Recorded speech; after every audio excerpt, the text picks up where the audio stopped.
उस अधिकार से आप एमएलए बने, मंत्री बने, प्रधानमंत्री बने, फिर भी हमको पूछते हैं कांग्रेस ने क्या किया।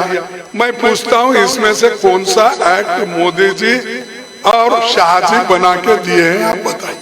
आगे का रास्ता क्या है, हमें क्या करना चाहिए, ये भी बड़ा आज के दिन महत्वपूर्ण है। मालिक और मजदूर को एक साथ वोट का अधिकार मिला।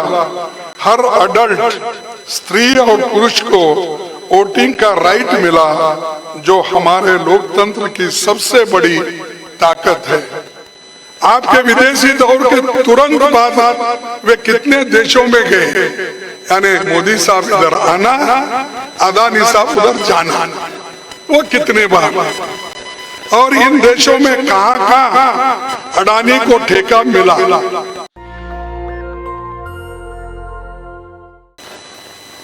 दोस्तों, इंटक के 73वें प्लेनरी सेशन के उद्घाटन समारोह में पधारे सभी साथियों का मैं बहुत स्वागत करता हूं। श्रमिकों से जुड़े मुद्दे मेरे दिल के काफी करीब है, इसलिए नहीं कि मैं यूपीए सरकार में भारत का लेबर मिनिस्टर रहा, बल्कि इसलिए मैंने खुद काफी लंबे समय तक मजदूर संगठन में काम किया है, और इस कारण मेरे काफी निजी अनुभव भी है। और गौरवशाली इतिहास वाली इंटक की स्थापना 3 मई 1947 को गांधी जी और सरदार पटेल जी के आशीर्वाद से इसकी स्थापना हुई। इस मौके पर आचार्य कृपलानी, पंडित जवाहरलाल नेहरू जी, बाबू जगजीवन राम जी, अरुणा आसफ अली जी, लोहिया जैसे अनेक नेता और दिग्गज मौजूद थे। यह संगठन क्यों बना और इसके पीछे की लंबी कहानी है, लेकिन आज जरूरत इस बात पर चिंतन करने की है कि जिस मकसद से इंटक बना था, हम उसे आगे बढ़ाने की कितनी सफलता हमको मिली है या हम वो काम कर रहे हैं। आगे का रास्ता क्या है, हमें क्या करना चाहिए, ये भी बड़ा आज के दिन महत्वपूर्ण है। गांधी जी के सिद्धांतों को और आदर्शों से प्रेरित इंटक तमाम क्षेत्रों में देश के मजदूरों का भरोसा जीता। सबसे बड़ा मजदूर संगठन बना। ये देश का अकेला ऐसा मजदूर संगठन है जिसकी 2 बार अध्यक्ष महिला नेता डॉक्टर श्रीमती मैत्रेयी बोस और 2 बार देश के कार्यवाहक प्रधानमंत्री गुलजारीलाल नंदा जी इसके अध्यक्ष रहे।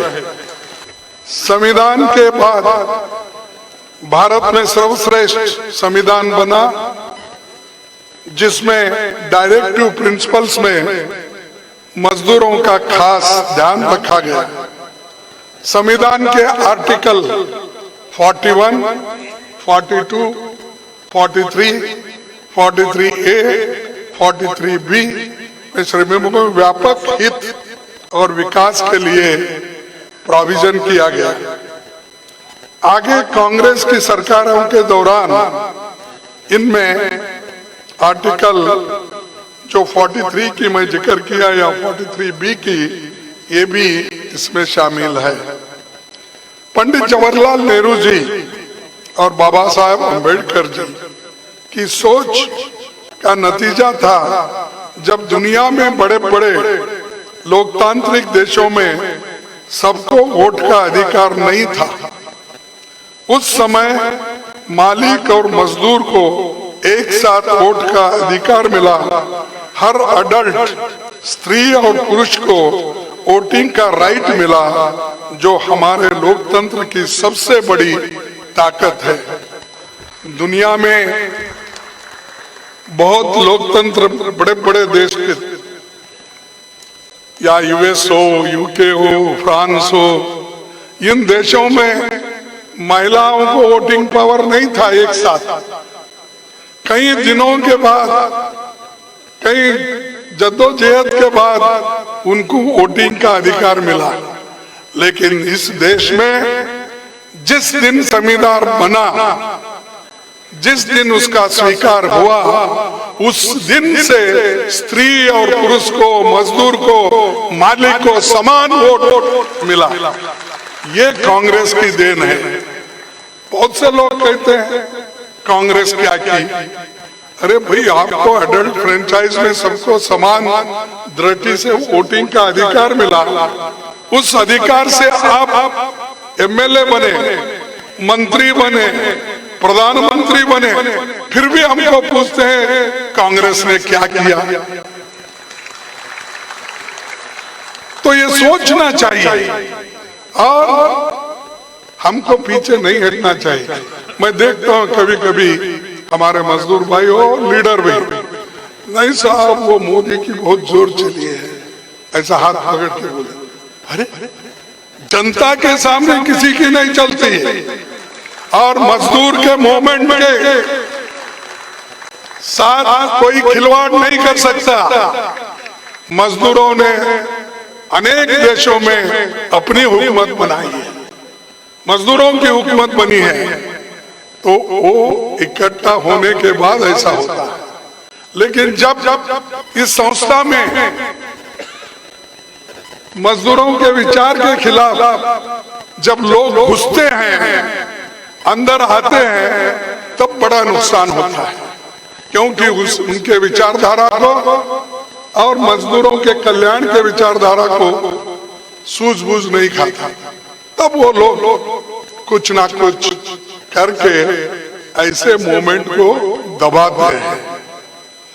बीजेपी आरएसएस के एजेंडे में तो हमेशा बड़े उद्योगपति थे, मजदूर तो कभी रहे ही नहीं। जब श्रमिकों के संगठन मजबूत हुए तो मालिकों के हक में आरएसएस ने मजदूर का संगठन खड़ा किया। वो इंटक के खिलाफ और मजदूरों के खिलाफ खड़ा किया, क्योंकि वो मालिक के एजेंट थे। वो लोग मजदूरों की भलाई नहीं चाहते थे, सिर्फ उद्योगपति के भलाई के लिए और मजदूरों में फूट डालने के लिए आरएसएस ने ये मजदूरों का संगठन भी बनाया। आर्थिक क्षेत्र में मैं पीटे पिटाए मुहारों के शब्दांजल में फंसे बिना पंडित जवाहरलाल नेहरू जी ने भारत का जो नेतृत्व किया, उन्होंने अपने नेतृत्व में देश में 4 तरीके के इकोनॉमी को स्वीकार किया। अगर वो चारों प्रिंसिपल्स यानी चारों तत्व को अगर मान के हम चले तो इस देश की भलाई होगी। एक तो उन्होंने मिक्स्ड इकोनॉमी की फिलॉसफी की, फिर उसके बाद में पब्लिक सेक्टर, फिर उसके बाद में कोऑपरेटिव सेक्टर, फिर जॉइंट सेक्टर। ये सारी चीजें पंडित जवाहरलाल नेहरू जी ने हर सेक्टर में अलग अलग, चलो पब्लिक सेक्टर भी बनाओ, प्राइवेट सेक्टर भी बनाओ, जॉइंट सेक्टर भी बनाओ, कोऑपरेटिव सेक्टर भी बनाओ, ये सब लोगों के हित में है, उन्होंने कहा। लेकिन आज कहीं भी सोशल जस्टिस नहीं है और सभी लोग इसमें आज हमारे मजदूरों का शोषण करने में लगे हैं। और मैं आपको बताना चाहता हूं, आजादी मिली तो भारत में सुई भी नहीं बनती थी। अभी हमारे जो करण सिंह जी ने बताया, अपनी जरूरत की 90% मशीनें और उपकरण विदेशों से मंगाना पड़ता था। लेकिन 1974 में केवल 9% हम बाहर से मंगाते थे। तो आप सोचिए 81% हमने लोकल बनाने के, लोकल मैन्युफैक्चरिंग बनाने की कोशिश की। ये अचीवमेंट कांग्रेस का है, इसमें क्यों डरते हो? आप बोलिए, ये सब आज जो बोल रहे मोदी सब लोकल मेड, लोकल विमान को बताते हैं ये भी लोकल मेड है, किसी जगह जाते हैं इंजन को बताते हैं रेलवे ये भी लोकल मेड है। फिर भाई 1 लाख करोड़ रुपए खर्च करके आप अहमदाबाद से बॉम्बे तक, मुंबई तक 1 लाख करोड़ में जापान के साथ मिलकर बुलेट ट्रेन चलाने वाले थे। कहाँ है भी बुलेट ट्रेन? कोई मजदूर बैठ के आया क्या उसमें? अभी आया नहीं आया। ऐसी झूठे वायदे करते हैं और हमने रोज जो रेल बिछाई उसके ऊपर उनकी गाड़ी चलती है और हरा झंडा हाथ में लेके फिराते हैं। क्या नया लाइन कोई डाले? सिर्फ इंजन बदलना, नाम देना अलग अलग, वंदे भारत, वंदे मातरम, अलग अलग नाम से, कोई एक्सप्रेस, कोई और तेजी से भागने वाला। अरे यहाँ पर 80 से ज्यादा भागता ही नहीं। फिर भी ये कहीं भी जाते हैं, जब चुनाव आता है तो हरी झंडी बताने के लिए वहां एक ट्रेन को तैयार करते हैं, तैयार करके वहां जाते हैं। अब हमारे कर्नाटक में गए थे, वहां जाने के बाद वो बेंगलुरु से एक ट्रेन उन्होंने, जो हमने पहले ही छोड़ा था वाराणसी के लिए, जब मैं रेलवे मिनिस्टर था, एक वाराणसी के लिए, एक वैष्णो देवी के लिए, एक हमारे अजमेर के लिए। सो उसी को इंजन बदले, कलर बदला और हरी झंडा लेके ठहरे, मैं वाराणसी को भेज रहा हूँ वाराणसी। काम ने हमने किया। अब ये तो ऐसा हो गया, मेहनत करे मुर्गी साहब, अंडा खाए फकीर साहब। अरे मेहनत तो कांग्रेस वालों ने किया, मजदूरों ने किया और देश के हित में किया हमने। हम कभी ऐसा नहीं कहे कि सब कुछ हमने किया है, लेकिन हमने ये जरूर कहा हम जो किए हैं वो आपको बताए हैं, लोगों के सामने है, और रोज उठ के कांग्रेस को टीका करते हैं। तो मैं पूछना चाहता हूं कि जो इस नेहरू जी के दौर में हिंदुस्तान शिपयार्ड किसने बनाया? HMT किसने बनाया?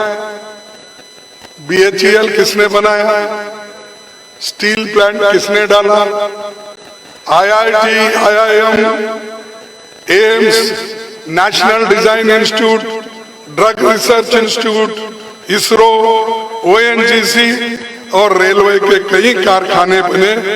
भाखड़ा नामकल, हीराकुंड, दामोदर घाटी जैसे कई बांध बने, जिनको आधुनिक भारत का मंदिर और तीर्थ यात्रा पंडित जवाहरलाल नेहरू जी कहते थे।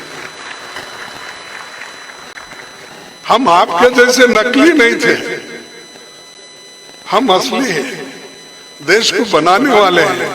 ये सब बना के दिखाए हैं और इसमें लाखों लोग काम करते हैं, लेकिन उसको कम करते करते आ रहे हैं। वो भी आंकड़ा मैं देता हूँ, इसलिए मैं दे रहा हूँ कि आपको ये मालूम हुआ, आप सैकड़ों लोगों से ये बात कर सकते हैं। हालांकि आपको मालूम है, फिर भी मैं ये मेरे विचार दोहरा रहा हूँ, तो वो क्योंकि ताकि वो लोगों तक पहुंचे, मजदूरों तक पहुंचे, नीचे वर्गों तक पहुंचे। इसलिए आजादी के बाद लेबर वेलफेयर की दिशा में ऐतिहासिक काम हुआ। सामाजिक सुरक्षा के सबसे ज्यादा संगठन भारत में है। इंडस्ट्रियल डिस्प्यूट एक्ट 1947 में बना, मिनिमम वेजेस एक्ट 1948 में बना, ESI एक्ट 1948 में बना, एम्प्लॉयज प्रोविडेंट फंड एक्ट 1952 में बना, बॉन्डेड लेबर एक्ट 1976 में बना। जैसे कई कानून बने, 1958 में central board for workers education बना। बड़ी संख्या में रोजगार दफ्तर भी खुले। मैं पूछता हूं, इसमें से कौन सा एक्ट मोदी जी और शाह जी बना के दिए हैं, आप बताइए। ये एक्ट सबने बनाया लेबर के लिए। इन्होंने क्या किया, मजदूरों को नए एक्ट वेलफेयर मेजर लाने के बजाय इन्होंने जो हमने बनाया था उसको 4 कानून में बदलकर एक कोड करके खत्म किया। मजदूरों के वेतन और सामाजिक सुरक्षा के साथ बड़ी संख्या में मजदूरों वाले प्रमुख क्षेत्रों के श्रमिकों के वेतनमान पर अलग से ध्यान दिया गया। पीएफ की सबसे पहली व्यवस्था 1948 में कोयले खानों के मजदूरों के लिए हुई और 1952 में इसका विस्तार हुआ। यूपीए शासन में श्रमिकों के हित में कई काम हुए। ईपीएफ के इतिहास में 2010-11 में जब मैं लेबर मिनिस्टर था तब ब्याज दर सबसे अधिक 9.5 की गई।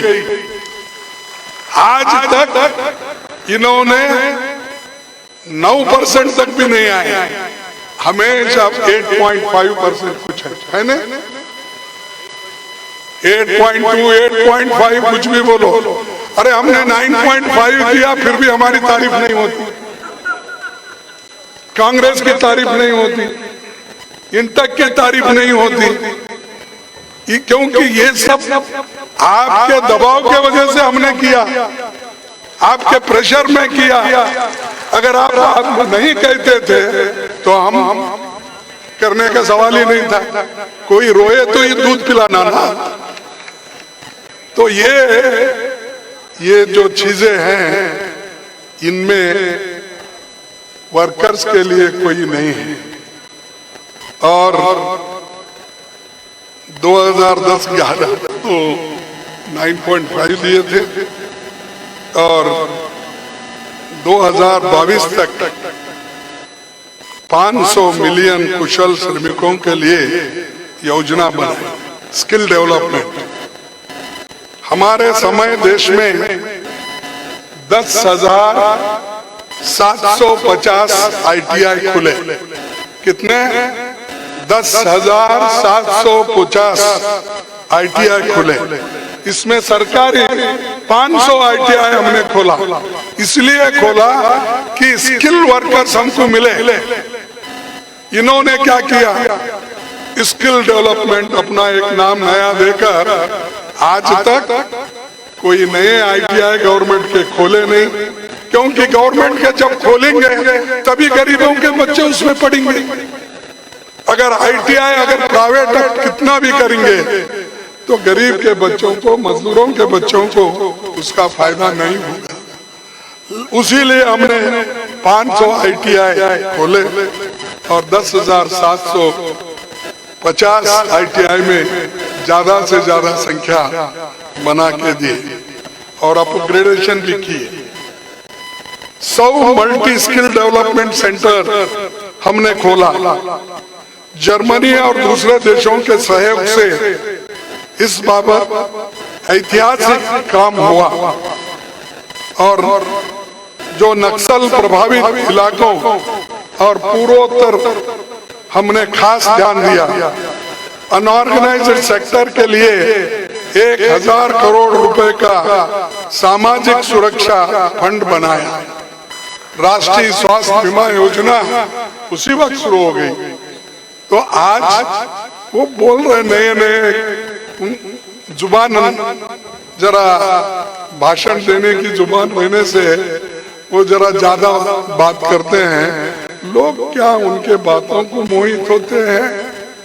काम तो कुछ नहीं करते, हम तो काम करते हैं लेकिन इधर नहीं देखते। लोग कभी कभी भाषण सुनते रहते हैं, मन की बात। अरे हम तो काम की बात करते हैं। 2014 के बाद मोदी सरकार ने मजदूरों के अधिकारों पर चोट पहुंचाई। पहले का बयान लेबर वेलफेयर का ढांचा नष्ट कर दिया। सालों की मेहनत से कांग्रेस सरकारों ने मजदूरों की रक्षा में जो कानूनी उपाय किए उसे चंद उद्योगपतियों के फायदे के लिए कमजोर कर दिया और श्रमिकों के शोषण के लिए खुली छूट दे दी। भारत 1922 में ILO का परमानेंट सदस्य रहा। श्रमिकों के हितों की रक्षा संबंधित सभी कन्वेंशन का पालन करने के लिए हम बाध्य थे। ये रेड्डी साहब भी जानते हैं, वो खुद हमारे साथ कई बार स्विट्जरलैंड आए थे, दूसरे जगह भी आए थे।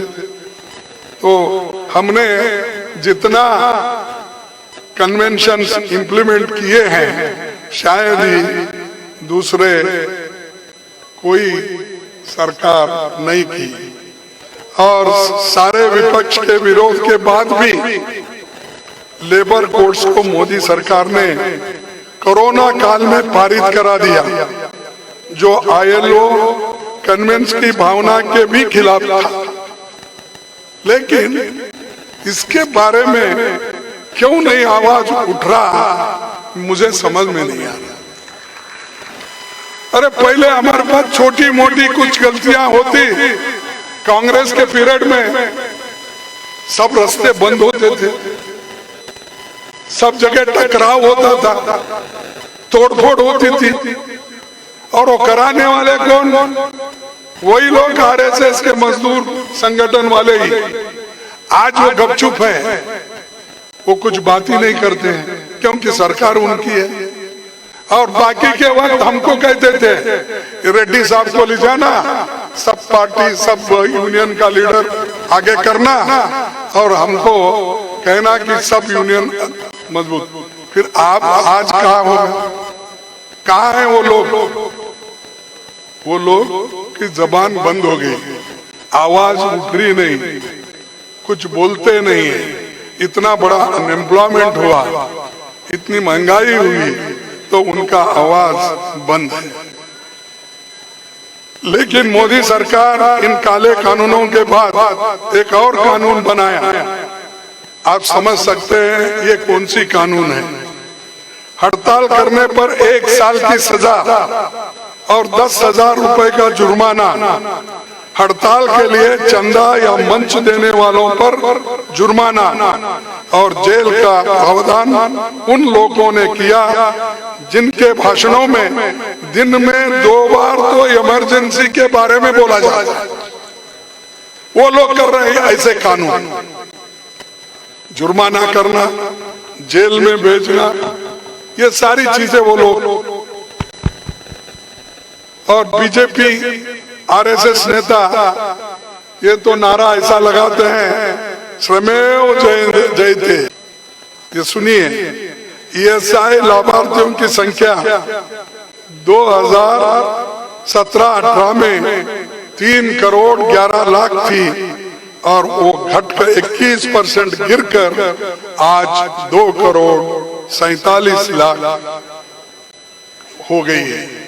तो कितने लोग वंचित हो गए ESI से।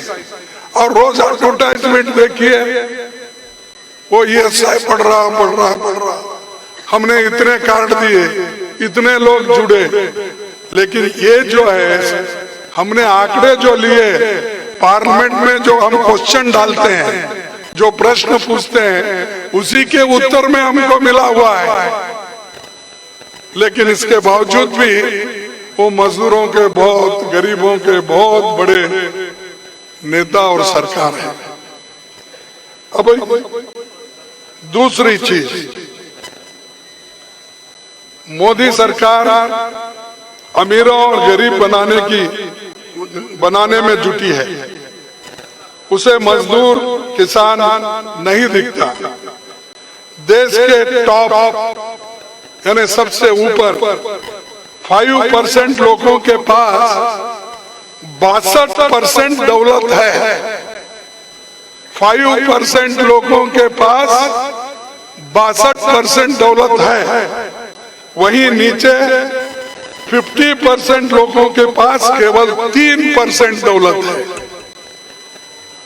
और जीएसटी जिसका आवंटन होता है सब राज्य को, और जो जीएसटी हम देते हैं, जो आमदनी सरकार को होती है, उसमें नीचे के 50% आबादी 64% जीएसटी देती है, और अमीरी को सबसे कम 3-4% उनका होता है।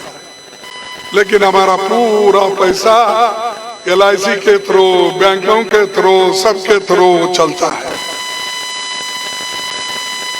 आज दूसरी बात मैं ये कहना चाहता हूं, हमको ये कहते थे जब नरेगा योजना श्रीमती सोनिया गांधी जी, मनमोहन सिंह जी ने लागू की थी, उस वक्त उन्होंने ये कहा 2021 में कि जब वो आए 2014 में, तब उन्होंने कहा कि मनरेगा मैं कभी नहीं निकालूंगा, क्योंकि ये यूपीए सरकार का विफलता है और जीता जागता स्मारक है, ऐसा उन्होंने कहा था। लेकिन यही मनरेगा 2020-21 के आंकड़े कहते हैं 23 करोड़ लोगों को गरीबी रेखा के नीचे चले गए। इनके जमाने में वो 23 करोड़ लोग गरीबी रेखा के ऊपर थे, उनको नीचे लाए। क्यों लाए? जो मनरेगा में पैसे मिलते थे वो कम कर दिए, पैसा देना बंद कर दिए, और उसी के वजह से कोविड में लोग बच गए, माइग्रेंट वर्कर्स बच गए, अनऑर्गेनाइज्ड वर्कर्स बच गए। तो ये हमारी देन है लोगों को बचाने की, और उनकी देन है लोगों को खत्म करने की, मारने की, और ऊपर से फिर बड़े बड़े बात करते हैं। और पब्लिक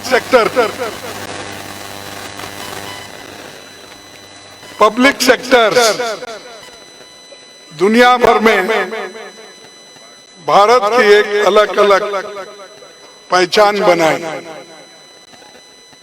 वो जो पब्लिक सेक्टर की बात मैंने की थी, भाई पब्लिक सेक्टर क्यों बंद कर रहे हैं? Why you are stopping public sectors? In this country 247 public sector units are there, and 188 public sectors are under profit, और केवल इसमें चंद पब्लिक सेक्टर नुकसान में है।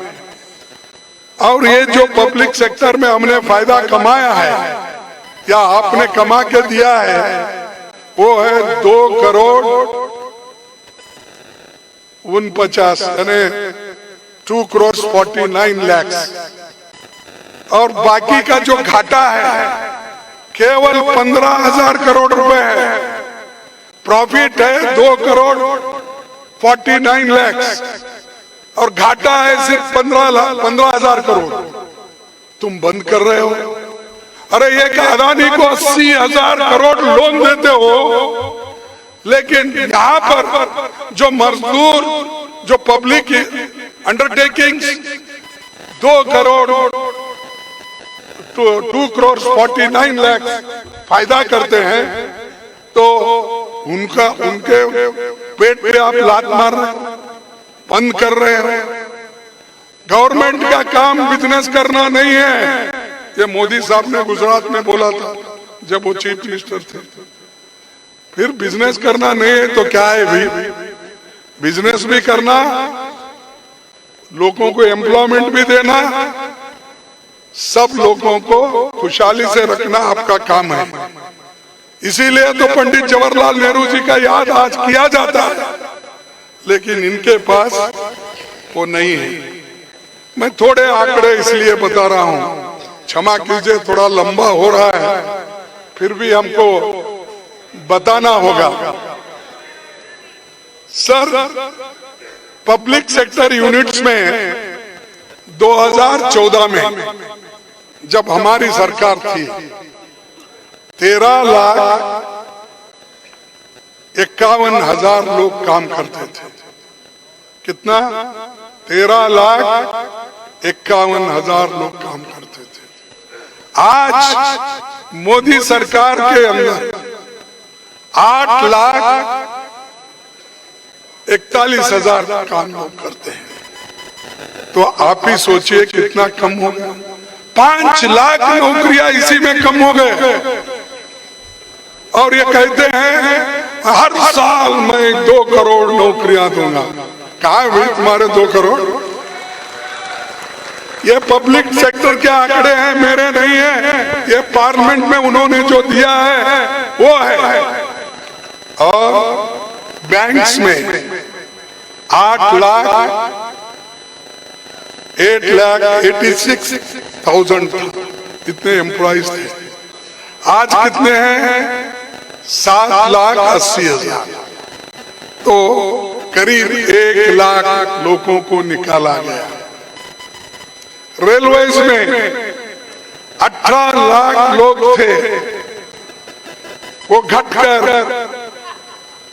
थोड़े कम हो गए थे, लेकिन बड़ी संख्या में रेलवे में काम करते थे।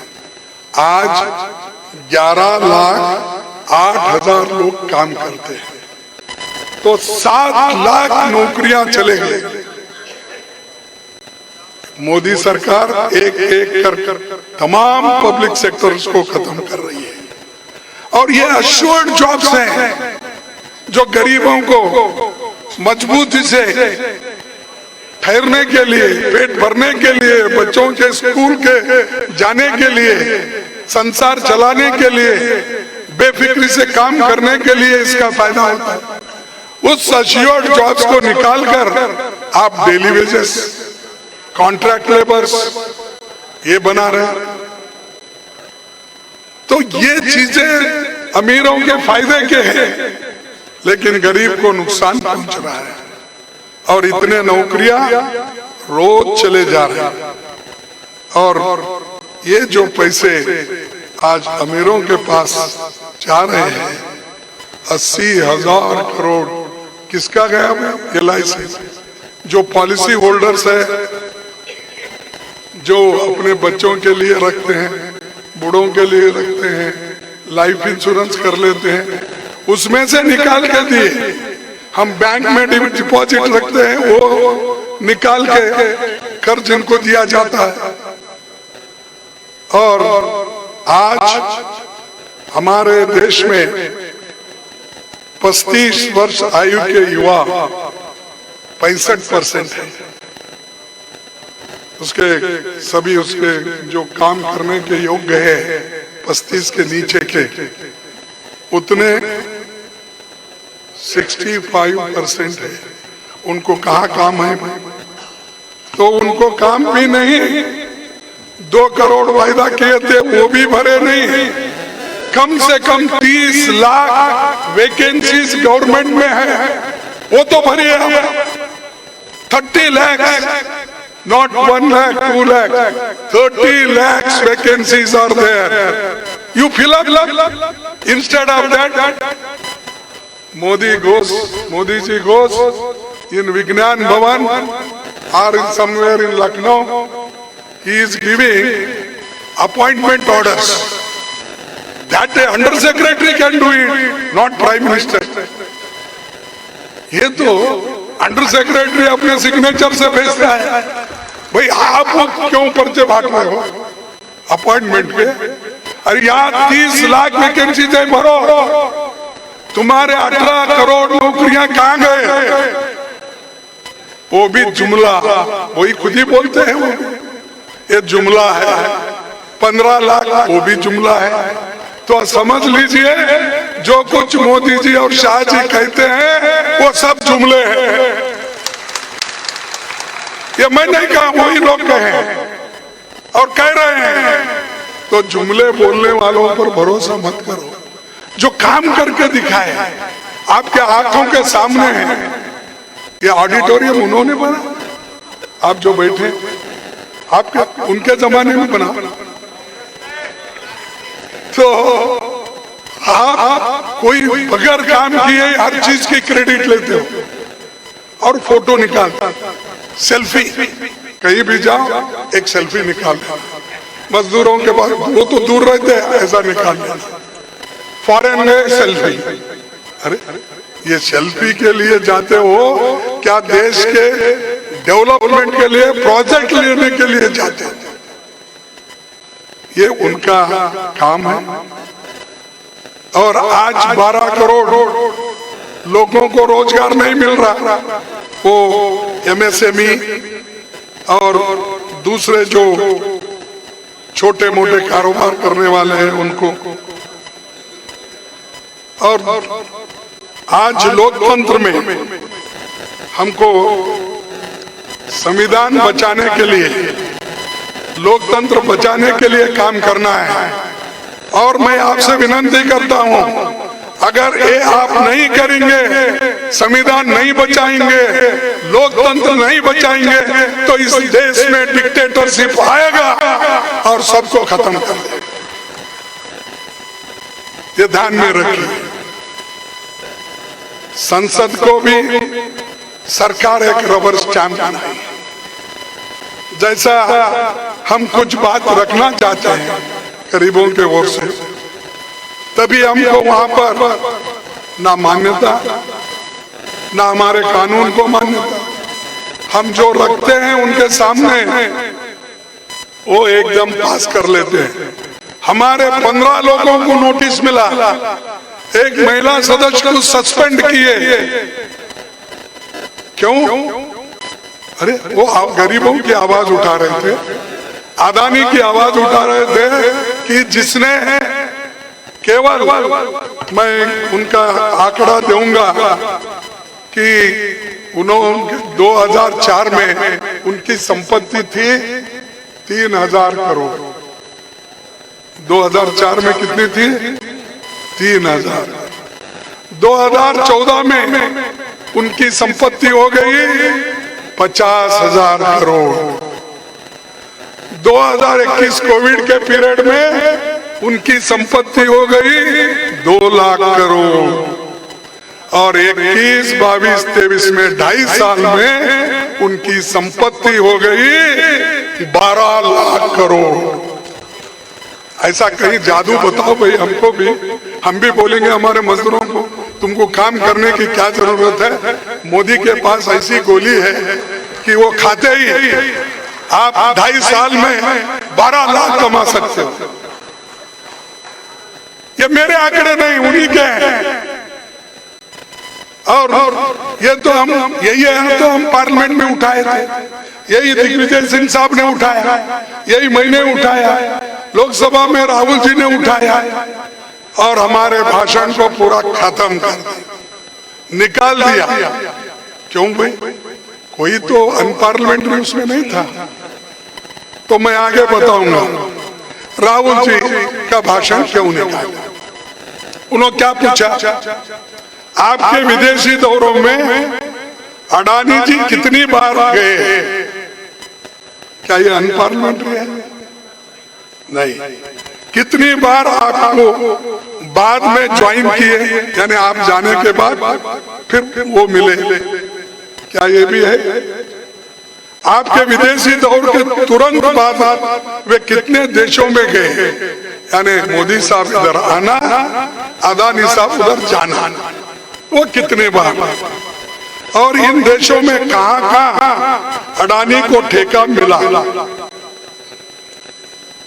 ये उन्होंने पूछा, लेकिन सारे इसको निकाल दिया पार्लियामेंट के इसमें से, प्रोसीडिंग में से। और मैंने राज्यसभा में पूछा यही चीजें, और ये 13 गुना कैसी संपत्ति बढ़ी वो बताइए, और दूसरी चीजें भी हमने कही, वो मेरे भी 6 पूरे पैराग्राफ्स निकाल दिए।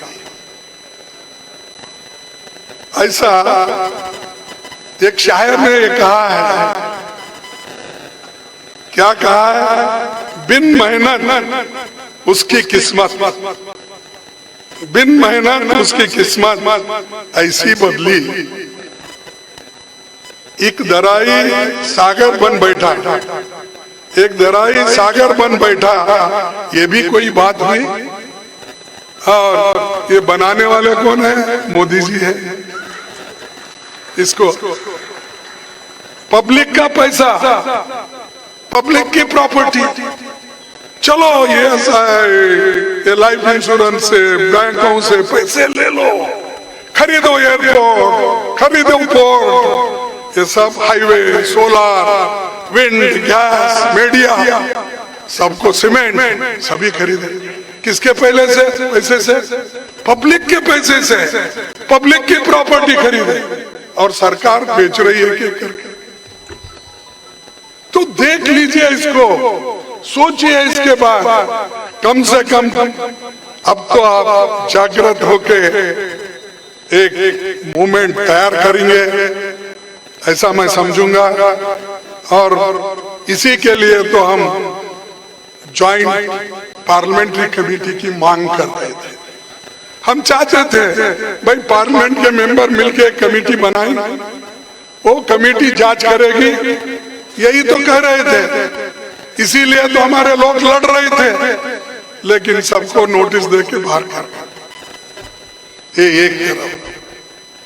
दूसरी, मैंने यही कहा कि अनपार्लियामेंट्री हमारा कुछ भी नहीं था, और मैंने एक शायरी कही थी, वो शायरी भी निकाल दी। अरे वो शायरी तो मेरी नहीं थी, वो शायर की थी, कोई किसी ने लिखा था। क्या लिखा था?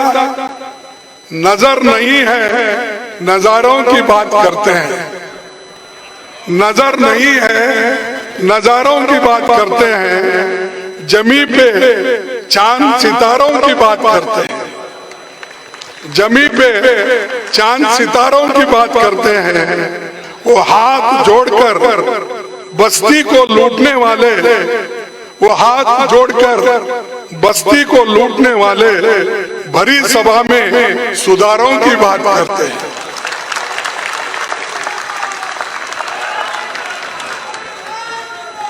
बड़ा हसीन है, बड़ा हसीन है उनकी जबान की जादू। मैंने बोला ना पहले ही, बड़ा हसीन है उनकी जबान का जादू, लगा के आग बहारों की बात करते हैं।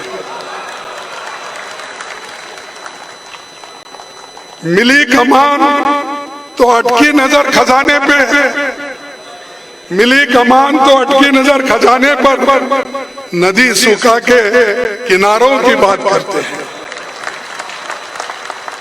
वही गरीब बनाते हैं आम लोगों को टैक्स, रबर पे टैक्स, पेपर पे टैक्स, पेंसिल पे टैक्स, बच्चों के दूध पे टैक्स, हर चीज पे, खाने के चीजों पे टैक्स। तो वही गरीब बनाते हैं आम लोगों को, वही नसीब के मारों की बात करते हैं।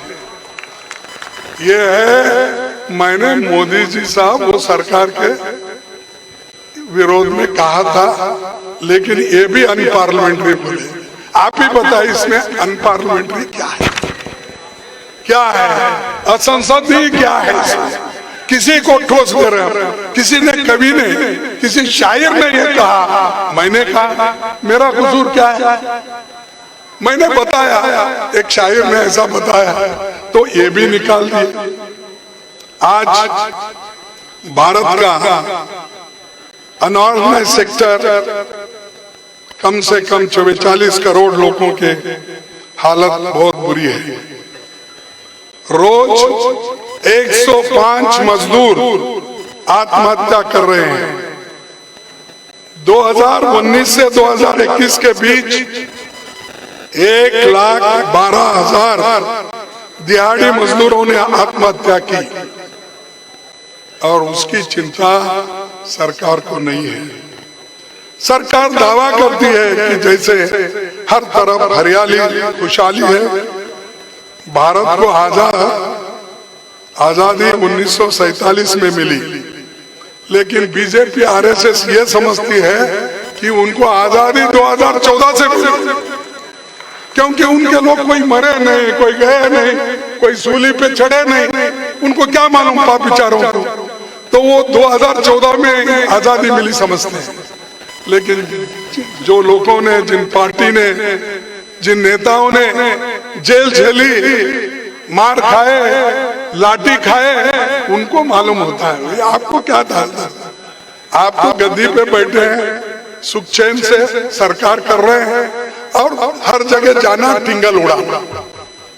मेरे को भी बोले हो गई भाई, जब मेरे कॉन्स्टिट्यूंसी में आके वो प्रचार कर रहे थे और इस बार भी मेरे कॉन्स्टिट्यूंसी ही प्रचार शुरू किए। मैंने पूछा उनको, क्यों मेरी कॉन्स्टिट्यूंसी आपको बहुत पसंद है क्या? तो वो नहीं, लोग बुलाते हैं, हम जाते हैं। तो ठीक है, हमने कहा, लेकिन उन्होंने पार्लियामेंट में ये कहा, मुझे मौका नहीं मिला।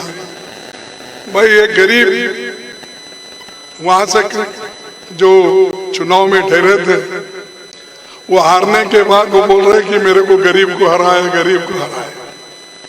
मैं कभी उनके जैसा गरीबी किसको बताया नहीं, और मैं गरीब हूं तो किसी को नहीं कहूंगा मैं गरीब हूं। मैं चलूंगा स्वाभिमान से, चलूंगा सेल्फ रेस्पेक्ट से चलूंगा। मेरी किसी को गरीबी बता के हमदर्दी लेना नहीं है। मुझे काम करके लोगों की हमदर्दी हासिल करना है, काम करके मुझे वोट लेना है, बात करके नहीं। और मैं अपने 51 साल में वो काम किया हूं, करते रहूंगा।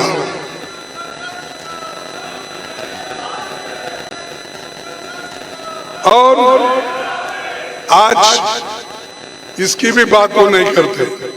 ग्रीन रेवोल्यूशन किसने लाया, व्हाइट रेवोल्यूशन किसने लाया, दूध, आज जो कोऑपरेटिव डायरीज है और जो जिस एक दाना भी इस देश में नहीं मिलता था, उस वक्त पंडित जवाहरलाल नेहरू जी, इंदिरा गांधी जी, सभी ने मिलके ग्रीन रेवोल्यूशन किया। आज अनाज का भंडार भरा हुआ है गोडाउन में, और लोगों को जो फूड सिक्योरिटी एक्ट के तहत हम जो अनाज दे रहे हैं वो ग्रीन रेवोल्यूशन का काम है, कांग्रेस का काम है, सोनिया गांधी का काम है। तुम्हारा क्या है भाई? हम जो बनाए हैं उसमें 5 केजी कोविड में देकर, ये प्रधानमंत्री का क्या है, वो प्रधानमंत्री दे रहे। अरे बनाया इस देश को हमने, उगाया हमने, अनाज पैदा कर हमने, और आप कांग्रेस को रोज गालियां देते। कांग्रेस ने 70 साल में क्या किया, यही बात करते हैं। अगर हम 70 साल में कुछ नहीं करते, मोदी साहब आज इस देश के प्रधानमंत्री नहीं बनते। इसके बाद एक इसी मोबाइल की बात करते हैं। बहुत से जगह मैं भाषण में उनका सुनता हूँ, उनके लोगों का, कि मोबाइल हमने 120 करोड़ या 30 करोड़ लोगों के हाथ में दिया। अरे ये तो मोबाइल कंप्यूटर राजीव गांधी जी ने लाया। उस वक्त तो आप उसको टीका करते थे, उस वक्त तो कांग्रेस को आप अलग सलग बोलते थे, और हमारी मोबाइल लेके हमारी सेल्फी उठा के हमको दिखा रहे हो। ये सब हमारा है, तुम्हारा कुछ नहीं। आपका सिर्फ एक ही है कि किसी तरीके से कांग्रेस को नीचा दिखाना, बार बार बोलना गांधी फैमिली आती, क्या गांधी फैमिली के लिए प्राइम मिनिस्टर बनी? अरे गांधी, अब सोनिया गांधी जी हो, राहुल गांधी जी हो, क्या कभी प्राइम मिनिस्टर बनने की ख्वाहिश की? कभी प्राइम मिनिस्टर बने, कभी मिनिस्टर बने? कुछ नहीं। लेकिन रोज उठते ही उनके खिलाफ क्यों बोलते हैं? कोई पॉलिसी है तो बोलो, कहीं गलती है तो बोलो, लेकिन व्यक्तिगत बोलते ही जाना उनके खिलाफ, क्योंकि उनके खिलाफ अगर हम बोलते गए, अगर उनकी छवि खराब हो गई तो कांग्रेस खत्म होता है, ये उनके दिल में है। राहुल गांधी जी के लीडरशिप को, सोनिया गांधी जी को लीडरशिप को अगर कमजोर तरीके से वो देखे करे तो वो एक चाहते हैं कि कांग्रेस कमजोर हो जाएगी, इनको अगर टारगेट करे, ये उनका मकसद है। इसीलिए वो बार बार राहुल गांधी जी को, सोनिया गांधी जी को एक टीका करते रहते हैं। लेकिन हम डरने वाले नहीं। चलो, ये तो ऐसा होता है, आप बोलते हैं, हम भी बोलेंगे। कभी ये डेमोक्रेसी है, और डेमोक्रेसी में आगे आने वाले दिन हम लोग देखेंगे और सभी मिलके काम करेंगे। जरूर 2024 में कांग्रेस और दूसरे हमारे दोस्त पार्टियां मिलके जरूर सरकार बनाएंगे।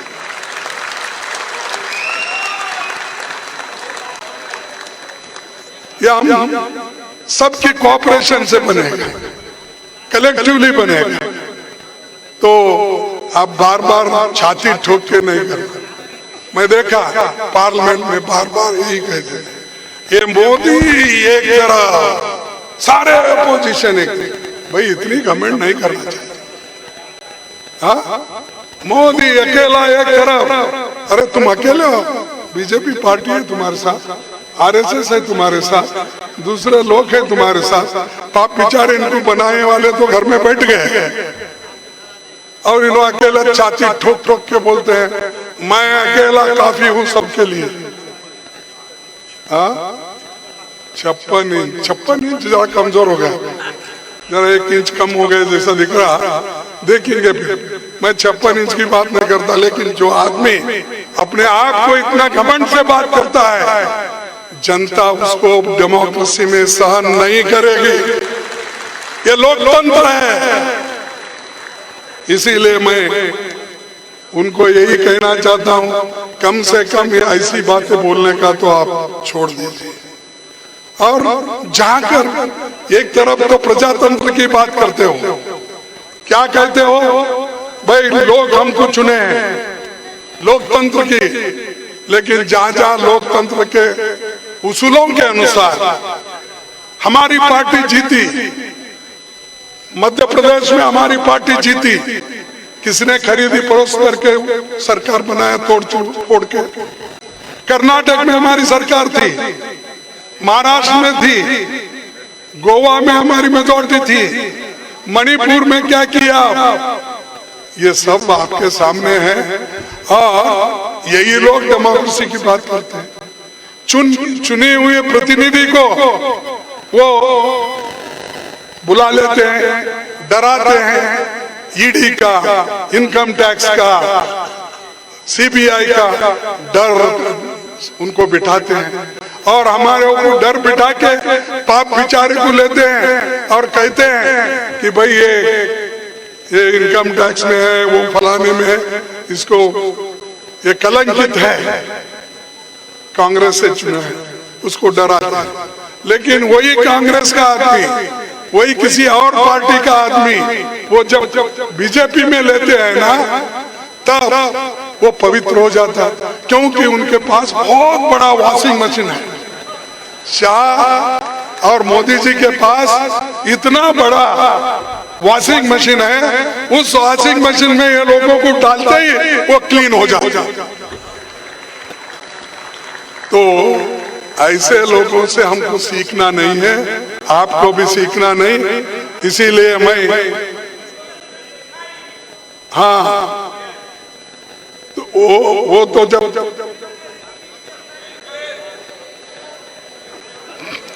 ये जब आपको तो मालूम है, जब हमारी आएगी तो वो करेंगे, उसके लिए लड़ेंगे। तो मैं आखिरी में यही कहूंगा कि पंडित जवाहरलाल नेहरू जी ने कहा था, जो व्यक्ति अपने ही गुणों का बखान करता रहता है वो अक्सर सबसे कम गुणी होता है। उनका ये एक भाषण था, उन्होंने कहा था। इसीलिए मैं ज्यादा नहीं कहते हुए इतना ही कहूंगा कि मेरी मजदूर भाइयों से अपील है, ये सरकार की जो एंटी पीपल पॉलिसी है, एंटी लेबर पॉलिसी है, इसका डट कर मुकाबला हमको करना है, आगे बढ़ना है। और हम सभी लोग आपके साथ हैं, आपके साथ खड़े हुए हैं और मिलकर चलेंगे। और जो राहुल जी का कार्यक्रम है, हाथ से हाथ जोड़ो, पहले तो भारत जोड़ो की यात्रा वो 3700 किलोमीटर वो खुद चले, उनके साथ दिग्विजय सिंह साहब भी थे और भी लोग हमारे पार्टी के थे। तो आज हाथ से हाथ जोड़ो प्रोग्राम है, आप हर जगह उसको मिल के काम करिए और कांग्रेस को मजबूत बनाइए। यही मैं कहते हुए मेरे 4 शब्द को समाप्त करता हूँ। जय हिंद, जय कांग्रेस। नेशनल दस्तक की आपसे गुजारिश है कि अगर इसको बचाना चाहते हैं तो नेशनल दस्तक को सब्सक्राइब करने के लिए रेड कलर के सब्सक्राइब बटन को दबाएं, फिर बेल आइकन की घंटी दबाएं। नेशनल दस्तक को बचाने के लिए बहुत जरूरी है कि हर खबर को शेयर करें, लाइक करें, कमेंट जरूर करें।